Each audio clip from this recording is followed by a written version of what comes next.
Jameson Locke, former Oni agent, Spartan 4 selected by Oni to hunt down the legendary Blue Team, and a character as central to Halo 5 as the Master Chief himself.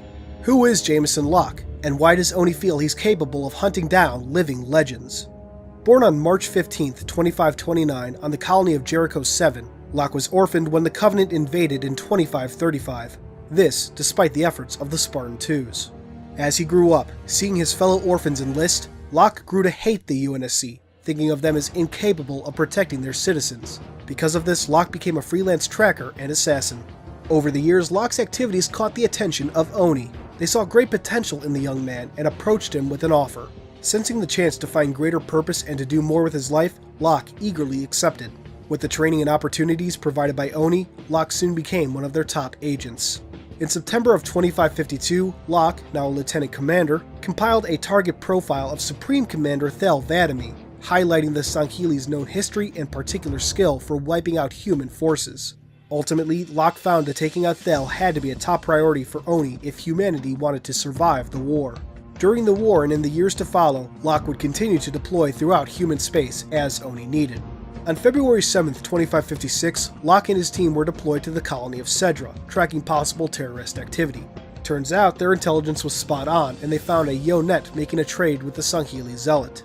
Despite their efforts, the Zealot was ultimately able to unleash an element that only targeted humans. People as far as 10 kilometers from the blast site were affected, including 2 members of Locke's team.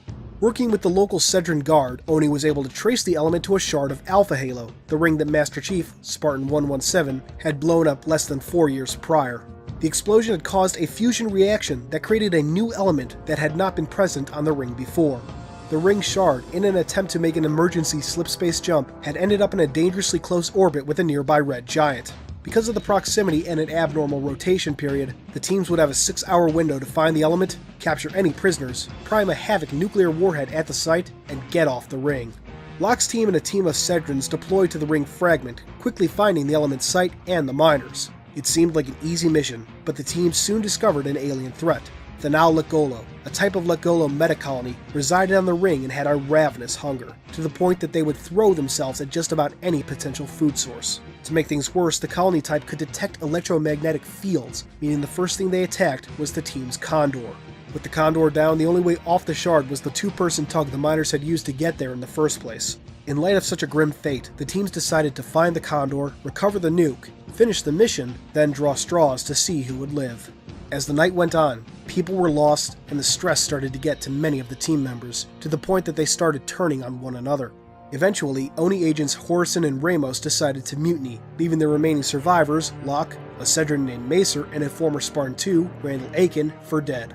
Luckily, Locke, Macer, and Randall were fairly close to the Condor when the mutiny occurred, and found that it would still work, albeit for a limited time. Drawing straws, Randall secretly made sure that Locke and Macer would escape. He was old, and his daughter had died during the attack on Cedra. He had no need to get off the shard. As Locke and Macer powered up the Condor, Randall took the Havoc nuke, intent on destroying the element deposits. Locke and Macer used the Condor to get close to the tug. This, however, attracted the attention of the Thano Lekgolo.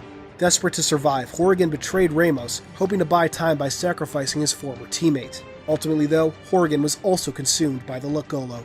On another part of the shard, Randall primed the nuke, and giving Locke and Macer their shot to get to the tug and off the ring. At some point following the mission to the Alpha Shard, Locke's talents were recognized by the Spartan 4 program, and he was offered a chance to join. Now, in late 2558, Blue Team has gone AWOL, and human colonies are finding themselves under attack by Forerunner machines. Locke has been tasked with leading Fireteam Osiris to discover the source of these attacks and bring in the AWOL Spartan 2s. Hey